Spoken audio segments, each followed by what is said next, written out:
3 महीने से ज्यादा हुए सुशांत की मौत देश का बड़ा सवाल बना हुआ है और देश ये जानने को उत्सुक है कि सुशांत की मौत हत्या है या आत्महत्या। जी हां, राज खुलने वाला है। एम्स के डॉक्टरों को पता चल गया है कि आखिर सुशांत की मौत कैसे हुई। बस कुछ दिन का इंतजार। नमस्ते, शाम के 7 बज चुके हैं और मैं हूं मनीष अवस्थी, हाजिर हूं आपका पसंदीदा डिबेट शो देश का सवाल लेकर। सुशांत सिंह राजपूत की हत्या का राज बस अब से कुछ दिनों बाद खुलने वाला है। अभी तक ये नहीं पता चल पाया है कि सुशांत सिंह राजपूत का कातिल आखिर कौन है, किस वजह से सुशांत सिंह राजपूत की जान चली गई। लेकिन बस अब कुछ ही दिनों बाद एम्स का फॉरेंसिक पैनल सुशांत सिंह राजपूत की विसरा रिपोर्ट सीबीआई को सौंप देगा। सुशांत सिंह राजपूत और दिशा सालियान की मौत के मामले में कुछ सवाल भी हैं। सवाल यह है कि क्या सुशांत को दिशा की मौत के बारे में कोई राज पता था? क्या इसी राज की वजह से सुशांत की हत्या की गई? क्या एम्स को पूरी साजिश का पता चल गया है? दिशा सालियान का मंगेतर रोहन रॉय आखिर है तो है कहां? सुशांत और दिशा की मौत के बारे में क्या जानता है रोहन रॉय? सुशांत सिंह राजपूत की विसरा रिपोर्ट से सुशांत की हत्या को लेकर कई बड़े खुलासे हो सकते हैं। इन सभी सवालों का जवाब जानने की हम कोशिश करेंगे, लेकिन आप उससे पहले देखिए हमारी ये रिपोर्ट। सीबीआई को मिल गया कातिल का नाम।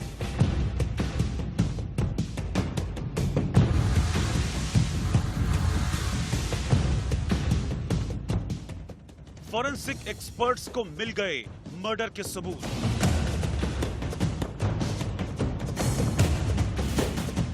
सुशांत का मर्डर हुआ, सीबीआई को सबसे बड़ा सबूत मिल गया। सुशांत के मर्डर का ट्रिगर किसने दबाया? 24 घंटे में हो जाएगा खुलासा।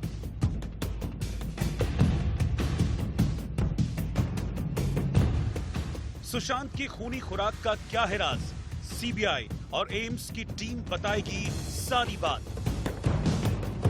बस 24 घंटे और। सुशांत सिंह राजपूत और दिशा सालियान की मौत में क्या किसी तरह का कनेक्शन था? क्योंकि अब तक कई लोग ये दावा कर चुके हैं कि सुशांत की पूर्व मैनेजर दिशा सालियान की 8 जून की रात को हत्या हो गई। इस केस में सबसे अहम गवाह है दिशा सालियान का मंगेतर रोहन रॉय, जो अभी तक गायब है। ऐसे में सवाल उठता है कि आखिर क्यों रोहन रॉय खुलकर सामने नहीं आ रहा और दिशा की मौत के मामले में वो क्यों जांच एजेंसियों से बच रहा है? क्या रोहन रॉय को कोई धमका रहा है, डरा रहा है? ये वो सवाल हैं जो हाल ही में एक ऑडियो के वायरल होने के बाद उठ रहे हैं, क्योंकि ऑडियो में दावा किया गया है कि दिशा सालियान की हत्या हुई है और उस वक्त दिशा का मंगेतर रोहन रॉय भी उस फ्लैट में मौजूद था। इसको लेकर अब सुशांत के करीबी भी दिशा और सुशांत की मौत को हत्या के एंगल से देख रहे हैं।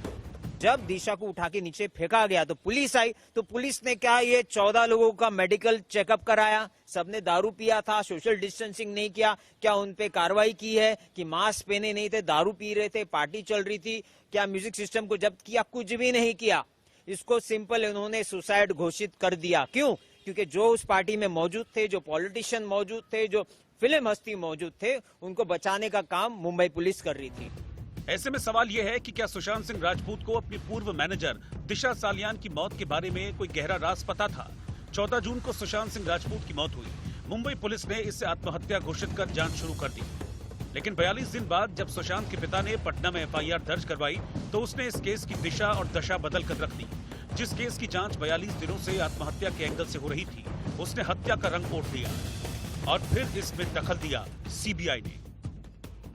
सीबीआई की एसआईटी ने सुशांत केस की जांच हत्या के एंगल से की और यही वजह है कि इस केस में सीबीआई ने एम्स के एक्सपर्ट्स और सीनियर डॉक्टर्स का सहारा लिया, जिसके बाद सीबीआई ने पहले 2 बार और फिर एम्स के एफएसएल टीम के साथ और 2 बार सुशांत के घर का दौरा किया और मौके से फिंगरप्रिंट लिए, साथ ही घटना स्थल का मुआयना भी किया।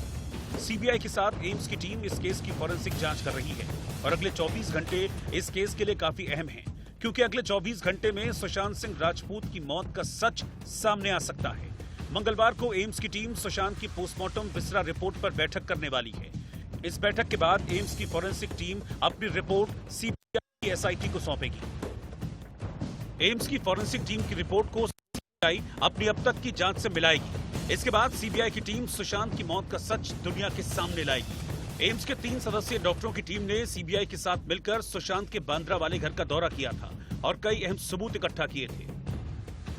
इसके बाद एम्स के फॉरेंसिक डिपार्टमेंट के हेड डॉक्टर सुधीर गुप्ता ने 5 डॉक्टरों की एक टीम तैयार की, जिसने सुशांत की विसरा की जांच के साथ साथ सुशांत की तस्वीर और पोस्टमार्टम रिपोर्ट की जांच की। और अब अगले 24 घंटे में एम्स का फॉरेंसिक डिपार्टमेंट इस बात का खुलासा कर देगा कि सुशांत की मौत हत्या थी या आत्महत्या।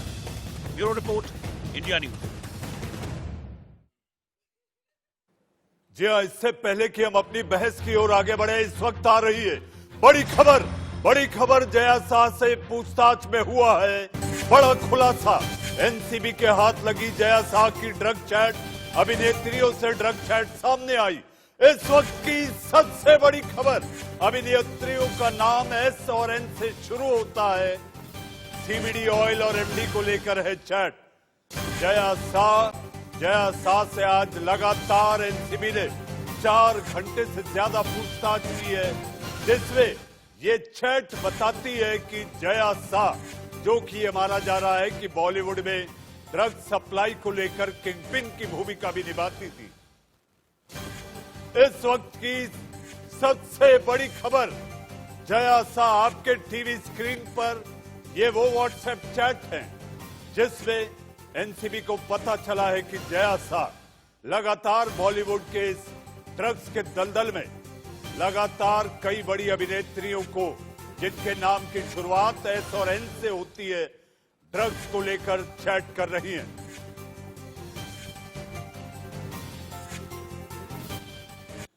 जया शाह ने कई और खुलासे भी, जी हां, एनसीबी की पूछताछ में कई और खुलासे किए। 15 से 20 फिल्मी सितारों को ड्रग सप्लाई कर चुकी है। कई बड़े ड्रग पेडलर से संपर्क में लगातार रहती थी जया शाह। मुंबई, गोवा, पुणे के ड्रग पेडलर्स के संपर्क में लगातार बनी हुई थी जया शाह। सुशांत, शौविक और रिया के ड्रग्स अरेंज करती थी जया शाह। जी हां, जया के लिंक सिंथेटिक ड्रग्स के पेडलर से थे। सिंथेटिक ड्रग्स में एलएसडी, सीबीडी, एमडीए और सीएलडी आती है। 14 और 15 जून को जया की रिया से कई बार बातचीत हुई थी। पूछताछ के बाद एनसीबी जया शाह को गिरफ्तार कर सकती है। जया शाह को कल फिर एक बार एनसीबी में पूछताछ के लिए समन किया गया। इस वक्त की सबसे बड़ी खबर, 1 नहीं, 2 नहीं, 3 नहीं, बॉलीवुड की 15 हस्तियों को ड्रग सप्लाई करती थी जया शाह। आपके टीवी स्क्रीन पर जया शाह के व्हाट्सएप चैट, जिसको आप ठीक, हेलो मैं जिंदल के हाथों सीबीडी ऑयल भिजवा रही हूं। फिर वहां से जवाब आता है, बॉलीवुड की अभिनेत्री एस धन्यवाद देती है, थैंक यू। एस लिखती है, सुनो मैं फिर भी एसएलबी से मिलना चाहती हूं। ये सारे राज एनसीबी को पता चले, एनसीबी को जया शाह से पूछताछ में पता चले। ये देखिए आपके टीवी स्क्रीन पर एन, जी हां, एन से बातचीत, मैं कब आऊं। व्हाट्सएप चैट में तुमसे मुझे वादा किया था कि तुम मुझे अच्छी एमडी दोगी, मैं कब आऊं। ये एन, एस और एन, एस और एन, ये 2 अक्षर हैं जिसको लेकर जया शाह ने बॉलीवुड के 2 बड़े नाम, ये देखिए आपके टीवी स्क्रीन। आपने देखा कि एक एक कर किस तरह से अलग अलग कोण सुशांत सिंह राजपूत से शुरू हुए दिशा सालियान। जी हां, कवर अप केस कुल मिला के वैसा ही होता दिखा और अब ये कड़ी जाकर जुड़ गई, यानी कि एक ऐसा कोण आया जिससे ये पता चल रहा है कि बॉलीवुड ड्रग्स के दलदल में है।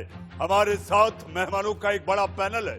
पैनल में आपके टीवी स्क्रीन पर एनसीपी के प्रवक्ता राष्ट्रीय सचिव ब्रिजमोहन श्रीवास्तव, आपके टीवी स्क्रीन पर वकील ऋचा पांडे, वेद भूषण साहब, जी आप दिल्ली पुलिस के पूर्व सहायक पुलिस आयुक्त हैं। आपके साथ बीजेपी के प्रवक्ता सुदेश वर्मा और आसाम पुलिस के पुलिस महानिदेशक रह चुके और फॉरेंसिक के आप बड़े एक्सपर्ट और जानकार हैं, ऐसे शारदा प्रसाद साहब भी हमारे साथ जुड़ चुके हैं।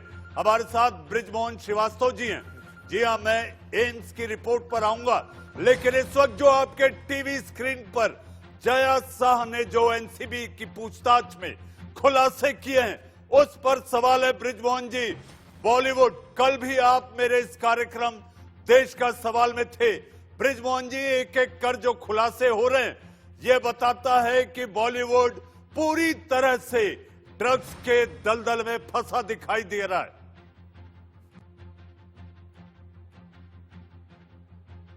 अभी जो तथ्य सामने आ रहे हैं उससे तो यही बात लगती है जो आप कह रहे हैं, और ये अच्छा है, एक अच्छी शुरुआत हुई है और एक राष्ट्रीय एजेंसी बहुत अच्छे ढंग से काम कर रही है। अगर वो सारे तथ्यों तक पहुंचती है, अपराधियों तक पहुंचती है, इसका उपयोग करने वाले लोगों तक पहुंचती है, तो मैं सोचता हूँ ये एक बड़ी उपलब्धि होगी।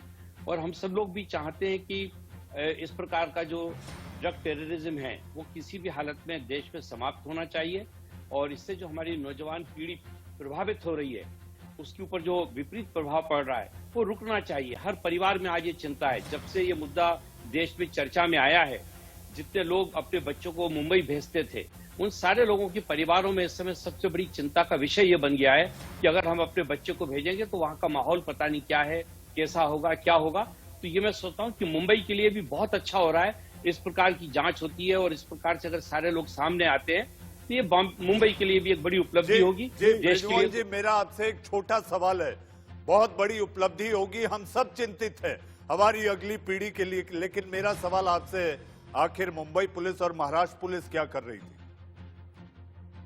देखिए कि मैं ये मान के चलता हूँ कि इस पूरे मामले में मुंबई पुलिस कार्रवाई तो कर रही थी, लेकिन जो सुशांत सिंह जी का जो मामला था उस पर उनका जो एंगल था वो शायद वो एंगल यहाँ तक नहीं पहुंचा था। पर इसका ये मतलब कदापि नहीं है कि मुंबई पुलिस का कोई इस मामले में कोई किसी प्रकार का कोई लापरवाही थी, या मुंबई पुलिस के पास अगर ये तथ्य नहीं पहुंचे तो मुंबई पुलिस कार्रवाई मैं आपको रोकूंगा। इस वक्त हमारी संवाददाता उर्वशी खोना मुंबई से मौजूद है। उर्वशी, जया शाह ने कलाई खोल दी है, बॉलीवुड की कलाई खुल रही है और 15 नाम, रिया के अलावा जो नाम है वो 15 नाम भी आने वाले हैं। बड़ी हस्तियां शामिल हैं। कल शौविक और दीपेश के लिए एनसीबी कस्टडी मांगेगी। उर्वशी जी बिल्कुल, हम देखते हैं कि किस तरह से एक के बाद एक जो है बड़े बड़े नाम स्कैनर के अंदर आ रहे हैं ड्रग्स को लेकर। जया शाह के आज पूरे इस एग्जामिनेशन के दौरान जो है कई ऐसे चैट्स के खुलासे हुए हैं जिसमें बड़े बड़े हस्तियों का नाम है। कई ऐसी एक्ट्रेसेस हैं जिनका इनिशियल जो नाम है वो एन नाम से इनिशियल स्टार्ट होता है, वहीं दूसरी एक्ट्रेस है उनका एस नाम से इनिशियल स्टार्ट होता है, और एक एक्टर है रादर एक फिल्म इंडस्ट्री से जुड़े बहुत ही बड़ी हस्ती है जिनका एस से नाम जो है बाहर आ रहा है। ये सारे नाम के चैट्स जो है आज बाहर आए हैं जया शाह की ओर से। 2017 के ये सारे चैट्स जो है वो बाहर एक्सपोज हुए हैं, जिसमें बकायदा बातचीत चल रही है ड्रग्स को लेकर, पेडलिंग को लेकर, किस तरह से जो चीजें हैं उसको लेकर। तो इसलिए कहीं ना कहीं जो है चीजें धीरे धीरे एक्सपोज होते जा रही है। ये कोई एक ही नाम नहीं है। हमने भी इंडिया न्यूज में बताया था कि किस तरह से जो है फार्म हाउस पर अलग अलग लेवल पर जो है किस तरह से जवाब। की पार्टी। उर्वशी, छोटा सा सवाल, छोटा सा जवाब। मेरा सवाल आपसे है, क्या शौविक और दीपेश को लेकर जब कस्टडी मांगेगी एनसीबी, तो क्या ये जितने बड़े नाम हैं, जितने बड़ी अभिनेत्री हस्तियां हैं बॉलीवुड की, इनको बिठाकर भी पूछताछ करने का प्लान है? बिल्कुल, ये सारे लोग जो है जल्द से जल्द बुलाए जाएंगे। अभी इसी हफ्ते हम देखते हैं कि किस तरह से रकुल प्रीत हो, सारा अली खान हो या सिमोन खंबाटा हो, इन्हें बुलाया जाएगा। और वहीं ये सारे जो इनिशियल्स के नाम आ रहे हैं, इन सबको भी एनसीबी जल्द से जल्द बुलाएगी। हर किसी का रोल किस तरह से उसके लेवल पर जो उन्हें बुलाया जाएगा। जी उर्वशी, आप लगातार अपडेट देते रहिएगा। अब आपने ये जानकारी दी, इसका बहुत बहुत धन्यवाद। हम अपनी बहस की ओर लौटते हैं। हमारे साथ सुदेश वर्मा बीजेपी के प्रवक्ता भी हैं। सुदेश जी, आपने बृजमोहन श्रीवास्तव जी को सुना था, वो ये कह रहे हैं कि वाकई ये चिंता का विषय है, लेकिन जब उनसे पूछा गया कि महाराष्ट्र पुलिस और मुंबई पुलिस, क्योंकि ड्रग्स एक ऐसा मामला है जिसमें ज्यूरिसडिक्शन कॉमन होता है, ये नहीं कि एनसीबी ही एक्ट करे, लोकल पुलिस को भी वो अधिकार है।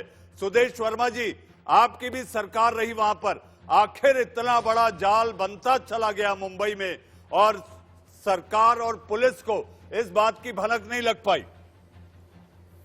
ये देखिए, निश्चित ही ये तो लगता है कहीं न कहीं पुलिस की कम्प्लिसिटी भी है। और मनीष जी, आपको पता है जिस तरह से मौत हुई, मौतों के पीछे क्या राज है, सिर्फ सुशांत सिंह राजपूत ही नहीं, दिशा सालियान ही नहीं, और भी जो हुए उन सब राज्यों को जानने की जरूरत है, राज्यों को, क्योंकि हो सकता है इसके तार बहुत बड़े कहीं जुड़े हुए हों और ये एक क्राइम है जो स्टेट अब इन्वॉल्व हो जाएगा। तो सारा इन्वेस्टिगेशन होना चाहिए। और देखिए मनीष जी, ये बहुत बड़ी बात है कि जब खेल में ड्रग टेस्ट होता है तो जो क्रिएटिव फील्ड है उसमें जो लोग एक्टिंग करते हैं, क्योंकि ये तो समाज के बहुत बड़े आइडियल्स हैं, तो इनका ड्रग टेस्ट क्यों नहीं हो? अगर आप क्रिएटिव है तो बिना ड्रग के आप क्रिएटिविटी करेंगे ना? ड्रग लेके तो आप ड्रगिस्ट हो गए, आप समाज को प्रेरणा कैसे देंगे? इस बात पर भी सोचने की बहुत आवश्यकता है। फिल्म इंडस्ट्री को एक क्लीनअप एक्सरसाइज करने की आवश्यकता है। ठीक, यानी सुदेश जी, आप ये कहना चाह रहे हैं कि अब जरूरत आ गई है कि बॉलीवुड में भी एक रेगुलेटरी बोर्ड बन जाए।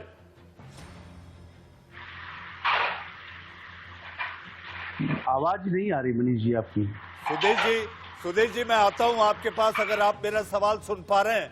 मेरा सवाल यह है कि आपने जो बात कही है उसके मुताबिक बॉलीवुड के लिए भी एक रेगुलेटरी बोर्ड होना चाहिए।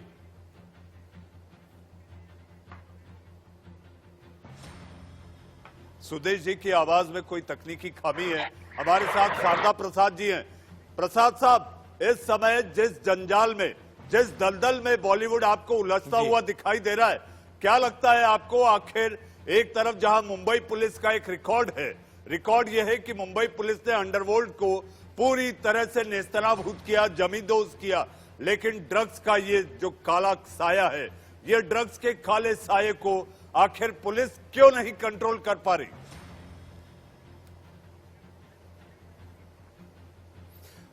देखिए, मैं नहीं कहूंगा कि ये जाल में उलझते जा रहे हैं। ये ड्रग्स के जाल में शुरू से ही उलझे हुए हैं, आज की बात नहीं है। क्योंकि आप देखिए कि जो फिल्में बनती हैं, इन फिल्मों में पैसा लगता है और पैसे का भविष्य बिल्कुल ही अनिश्चित होता है। उसी प्रकार जैसे कि फिल्म की सक्सेस और फेलियर अनिश्चित होते हैं। अनिश्चित जगहों पर पैसा कौन लगाएगा? वही जिसके पास 2 नंबर का पैसा है। और 2 नंबर के पैसे का जो सोर्स है उसमें ड्रग्स बहुत ही इंपॉर्टेंट सोर्स है। इसलिए ड्रग्स और फिल्म इंडस्ट्री का साथ आज का ही नहीं, शुरू का है। तो ये तो आपस में रिलेटेड है ही हैं। और जैसे प्याज को उथेड़े तो एक के बाद एक परतें खुलती जाती हैं, उसी तरह ये परतें खुल रही हैं और तथ्य सामने आ रहे हैं और इनके बारे में इन्वेस्टिगेशन हो और कोई अच्छी सोच हो, किसी तरह हम इससे निपट सकें तो बहुत अच्छी बात। जी शारदा साहब, मैं आपके पास आऊंगा इस जानकारी के लिए कि सुशांत की मौत हत्या या आत्महत्या, इस पर से भी राज उठने वाला है। मेरे साथ वेदभूषण साहब भी हैं। वेदभूषण साहब, जिस तरह से काला साया नशे के नेटवर्क का इस जांच में सामने आ रहा है, आपको लगता है कहीं इस तरह की बातों पर बंदिशें लगाना, पाबंदी लगातार लगी हुई है, लेकिन उसके बावजूद एक अलग अलग सब्स्टिट्यूट ड्रग्स आती जा रही हैं, उस पर कोई कंट्रोल या कोई पकड़ पुलिस की कमजोर दिखाई देती है? मनीष जी, ये कहते हैं खोदा पहाड़ निकली ड्रग्स। गए थे इन्वेस्टिगेशन करने सुशांत केस की और ड्रग्स का पूरा एक चेन निकल कर आ रही है। तो पहली चीज तो यह है कि जब सुशांत वाला और दिशा सालियान का मामला अलग हो गया, अब नई तरह की स्टोरी निकल कर आ रही है और ड्रग्स पर है। पूरे फिल्म इंडस्ट्री के अंदर अभी तक 132 मिस्टीरियस डेथ हुई हैं, जिसमें 2 मौत अभी और हो गई हैं, समीर शर्मा और एक भोजपुरी गायिका की।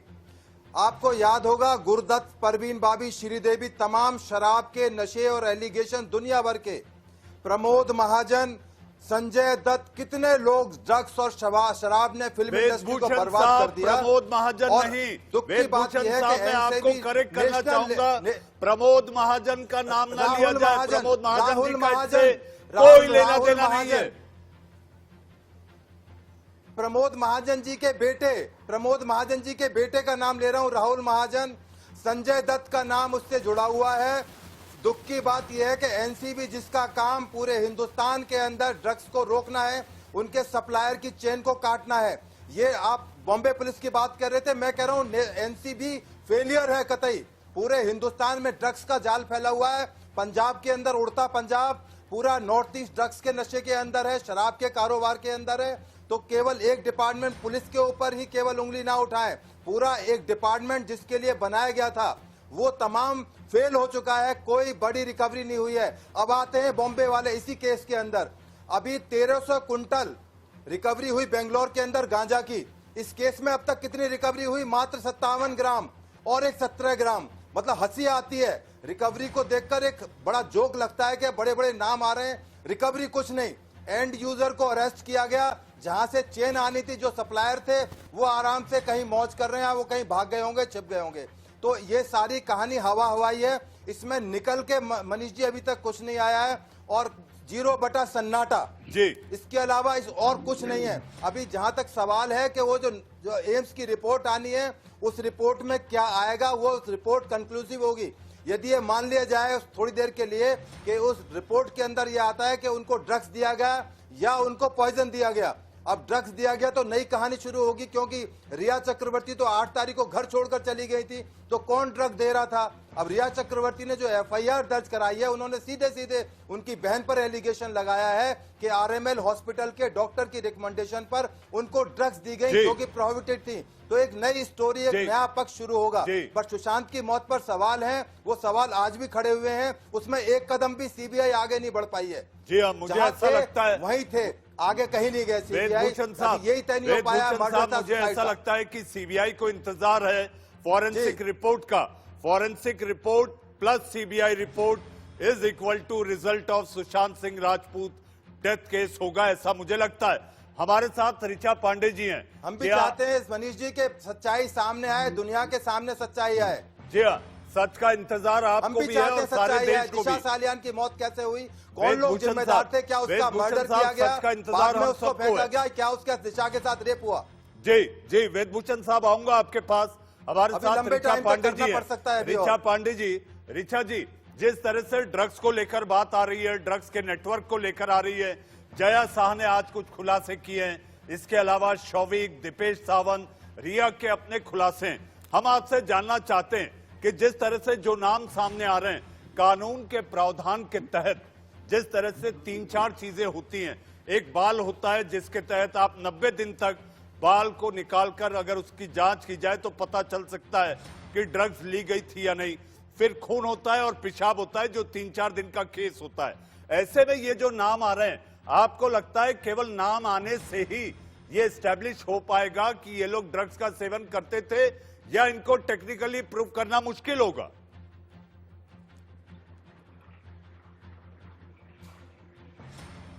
पुलिस पे एलिगेशन क्यों लगा रहे हैं? एनसीबी ही अपना काम ठीक से नहीं कर रही है। अभी उन्होंने बहुत सारे एग्जांपल्स दिए इस बात को लेके, लेकिन मैं ये कहती हूँ, कहते हैं कि खाली एंड यूजर्स को क्यों यूज आपके कर रहे हैं टारगेट।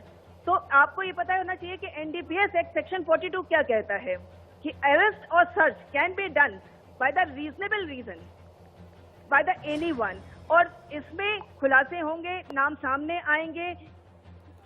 हेलो जी, आप बोले, आपकी आवाज आ रही है, आपकी आवाज आ रही है ऋचा जी। हेलो ऋचा जी, आप अपनी बात रखें, आपकी आवाज आ रही है जी। हेलो ऋचा जी, आपकी आवाज आ रही है। हेलो ऋचा जी, आपकी आवाज आ रही है, आप अपनी बात रखें।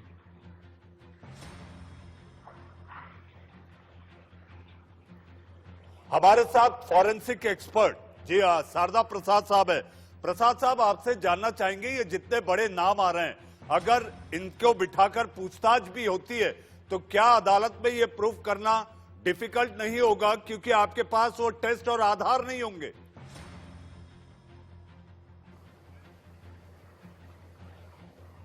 देखिए, जो लोगों को बुलाया जाएगा, उनको पूछा जाएगा कि आप ड्रग्स खाते हैं नहीं लेते हैं, उससे उसमें होता क्या है, अल्टीमेटली इवन अगर if you are taking drugs, उसका कोई खास महत्व नहीं है। Narcotic drugs and psychotropic substances act में एक बहुत ही महत्वपूर्ण एक सोच रखी गई है कि जो ड्रग एडिक्ट है और जो ड्रग का सेवन करता है और जो ड्रग की छोटी क्वांटिटी रखता है और जो ड्रग का डीलर है, इन तीनों के अलग अलग पनिशमेंट हैं। इसलिए इसमें बहुत कुछ ज्यादा पढ़ने की आवश्यकता नहीं है कि इनको बुलाया जाएगा, मालूम किया जाएगा। प्रसाद साहब, आपको रोकना चाहूंगा, इस वक्त आ रही है एक बड़ी खबर। जया शाह से आज की पूछताछ खत्म हो गई है। जया शाह को कल फिर पूछताछ के लिए समन जारी कर दिया गया। इस वक्त की बड़ी खबर, एनसीबी ने कल फिर पूछताछ के लिए बुलाया है जया शाह को। आज जया से 4 घंटे से ज्यादा चली है पूछताछ। इस वक्त की बड़ी खबर, और इस 4 घंटे की पूछताछ में इंडिया न्यूज को मिली जानकारी के मुताबिक जया शाह ने 15 बड़ी बॉलीवुड हस्तियों का नाम लिया है। आपके टीवी स्क्रीन पर इस वक्त की सबसे बड़ी खबर।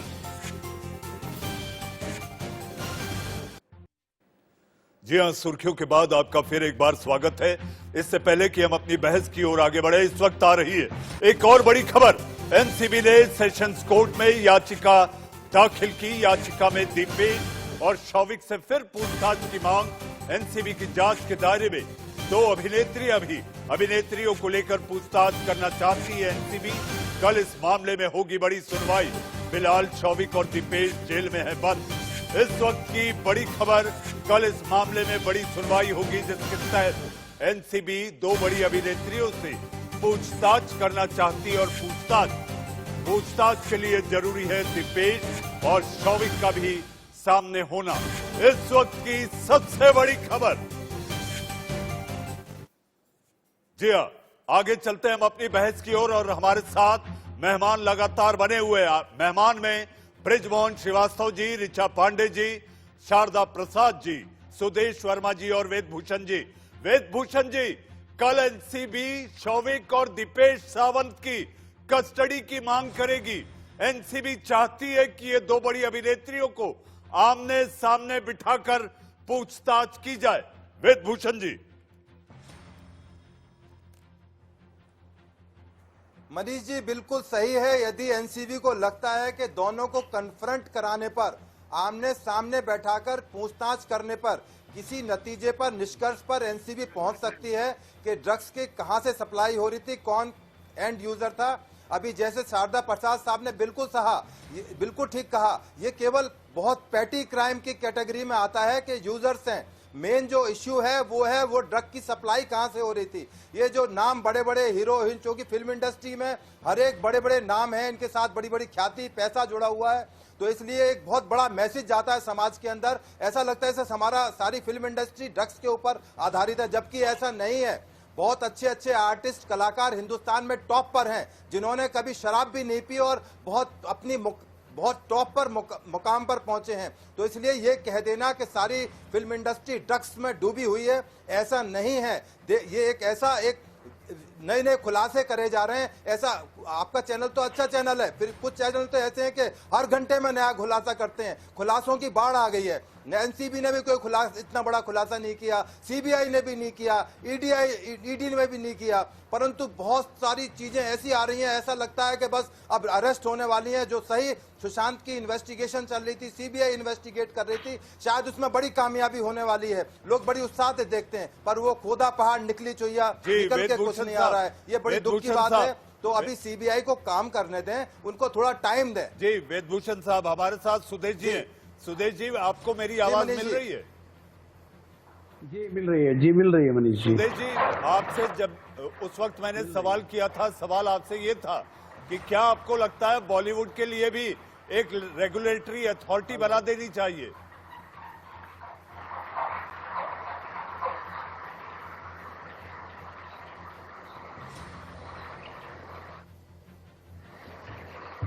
सुदेश जी तक आवाज नहीं जा पा रही है।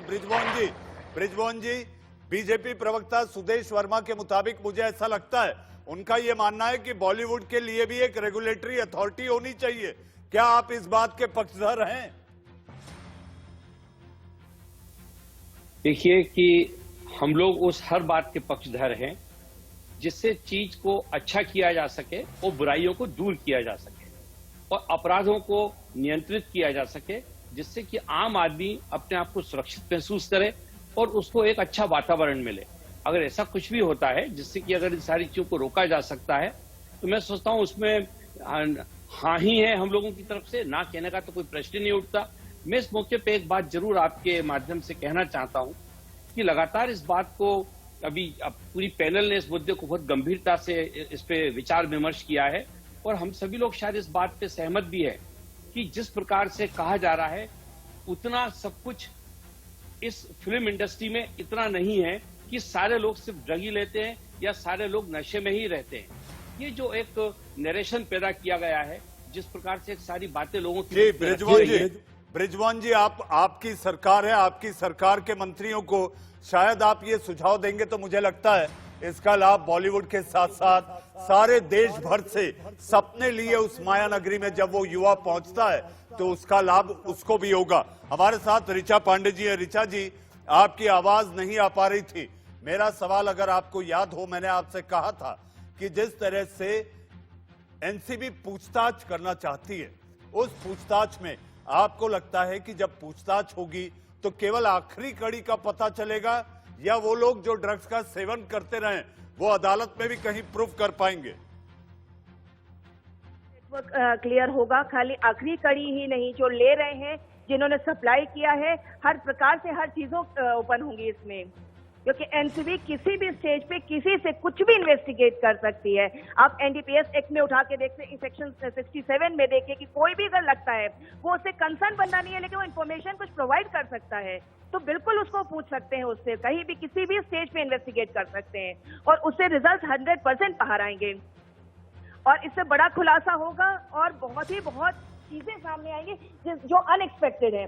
खाली हो सकता है मे बी मीडिया ही नहीं, आई मीन फिल्म इंडस्ट्री ही नहीं, और भी बहुत सारे लोग इसमें जो है ओपन हो, एक्सपोज हो सकते हैं।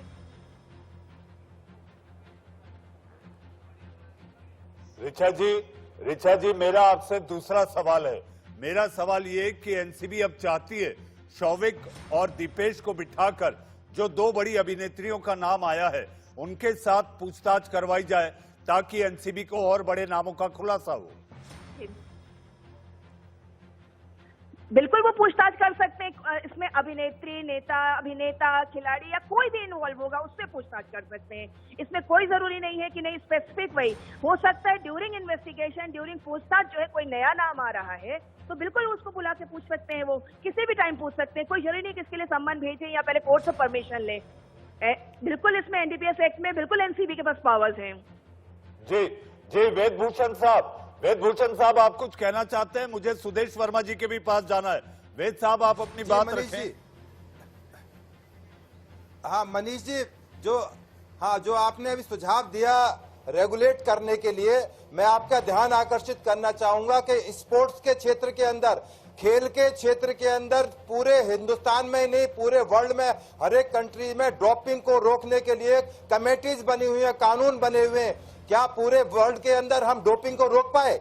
तो ऑलरेडी जैसा मैडम ने भी कहा, शाह साहब ने भी कहा, तमाम पैनल एग्री करता है, कानून ऑलरेडी एग्जिस्ट करता है और एनडीपीएस एक्ट इतना ड्रकोनियन प्रोविजन के साथ अवेलेबल है कि मैं नहीं समझता कि उसमें और किसी नए डिपार्टमेंट को या नई कमेटी बनाने की या नई रेगुलेशन की कोई जरूरत है। उसको जरूरत है कि केवल इनका एग्जीक्यूशन और सही ढंग से हो, जो जानकारियां मिले उन पर ईमानदारी के साथ तमाम डिपार्टमेंट, चाहे पुलिस हो चाहे एनसीबी हो, वो उसमें एक्शन ले। जो एंड यूजर्स को पकड़ने के बजाय जो सप्लाई चेन को काटा जाए, रोका जाए, प्रॉपर चेकिंग की जाए, वो ज्यादा बेहतर रहेगा। डोपिंग का मैंने आपको एग्जांपल दे दिया है कि वो तमाम चीजें फेल हो चुकी हैं। वेद जी, हमारे साथ सुदेश जी जुड़ चुके हैं। सुदेश जी, आवाज आ रही है? जी आ रही है आज। जी सुदेश जी, आज आपसे संवाद नहीं हो पा रहा है कुछ तकनीकी खामी के कारण। मेरा सवाल आपसे ये था, मैंने ब्रिजमोहन जी से भी पूछा, वेदभूषण साहब को आपने सुना, शारदा जी को सुना, मेरा आपसे सवाल है, क्या हमारी एजेंसियां इतनी कमजोर हैं कि ये ड्रग्स का जाल इतना बढ़ता चला गया और अंदर ही अंदर फैलता चला गया, लेकिन इस पर अंकुश नहीं लग पाया? तो अब बॉलीवुड के लिए एक रेगुलेटरी अथॉरिटी भी होनी चाहिए। देखिए, आपको पता है कि फिल्म सर्टिफिकेशन बोर्ड है, फिल्म सेंसर बोर्ड है, जो सेंट्रल गवर्नमेंट अपॉइंट करती है और वो फिल्म को सर्टिफिकेट देता है कि फिल्म सही है। अब ये बताइए कि क्या एक एफिडेविट नहीं होना चाहिए कि जो पार्टिसिपेट किए हैं फिल्म के मेकिंग में उन्होंने ड्रग नहीं लिया? अगर आपने ड्रग लिया तो हिंदी में बोलूंगा तो बुरा लगेगा, नशेड़ी है आप। तो आप नशेड़ी हैं तो क्रिएटिव फील्ड से बाहर जाइए ना। जो क्रिएटिव है उसको क्रिएटिव फील्ड में काम करने दीजिए। इतनी बड़ी इंडस्ट्री है तो रेगुलेशन तो होना ही चाहिए ना, इसमें कोई क्यों डरेगा? अगर आप ड्रग्स नहीं लेते हैं, आपने फिल्म बनाया, आपने ड्रग लिया, कभी भी पकड़े गए तो सारे प्रोविजन तो होने चाहिए। खेल में भी है, आप अगर बच गए तो बच गए, लेकिन अगर पकड़े गए तो आपका करियर खत्म हो जाएगा। बहुत लोगों का हुआ है। तो कहीं ना कहीं रेगुलेशन होना चाहिए इस इंडस्ट्री के प्रेस्टीज के लिए, क्योंकि ये जो एक्टर्स होते हैं डेमी गॉड की तरह होते हैं, हमारे समाज के लिए आइडियल टाइप्स माने जाते हैं युवाओं के द्वारा। तो इनको तो एग्जाम्पल सेट करना ही पड़ेगा। नशा करके आप एग्जाम्पल सेट नहीं कर सकते। अगर आप नशा करते हैं, चाहे मजबूरी में या मजा के लिए, दोनों केस में आपको इंडस्ट्री से बाहर होना चाहिए। और ये बात इंडस्ट्री से आनी चाहिए।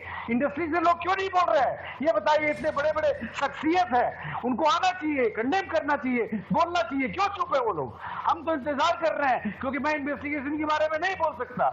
हम लोग इंतजार कर रहे हैं कि फैक्ट सामने आए।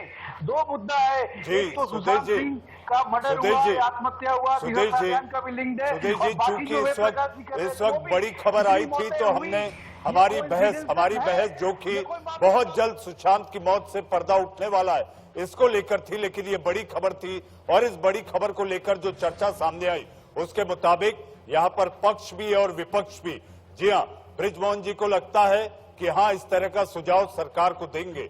सुदेश जी की नजर में अथॉरिटी होनी चाहिए, लेकिन वेद भूषण जी को लगता है कि अगर एजेंसियां काम करेंगी, शारदा प्रसाद जी को लगता है एजेंसियां काम करेंगी, तो शायद ही इस तरह की रेगुलेटरी अथॉरिटी की जरूरत हो। लेकिन हम भी इतना कहना चाहेंगे कि कुछ भी हो, नशे का कारोबार खत्म होना चाहिए। देश का सवाल में आज के लिए बस